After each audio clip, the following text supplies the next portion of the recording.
The first letter of the Hebrew alphabet is aleph, and the second letter is bet. Why does the first word of the first sentence of the first chapter of the first book of the Bible start with the second letter of the Hebrew alphabet? It seems odd because the Jewish people were always interested in the symbols and meanings of the letters of the alphabet. It's said in a folk tale that God sat listening to the various claims made by the letters he had made to be allowed to start the Bible. The Shin staked a claim. I should be first because I start the word for Sabbath, and the Sabbath is holy. The letter Tav was decidedly unimpressed. I start the word Torah, the law, so pride of place surely belongs to me. And so it went on. Almost every letter of the alphabet wanted to be the opening letter of the Bible.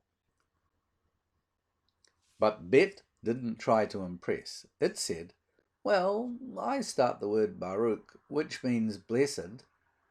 Bet staked no claim to want to be first. Thus God pronounced that because the creation itself was a blessing, it was fitting that the root letter, Bet for blessings, should open the Bible. Thus the Bible begins with the letter Bet, the start of the word Bereseth, in the beginning. All the while, the first letter of the Hebrew alphabet, aleph, had remained silent. In humility, it had no reason to say anything at all. God hadn't overlooked aleph's modesty.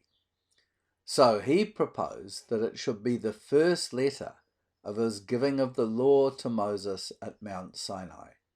Remember how the law begins? I am the Lord your God.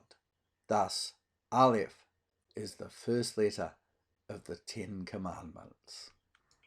I hope you enjoyed this edition of Theology in 120 Seconds. Please subscribe, like and share in YouTube and Facebook, and thanks for watching.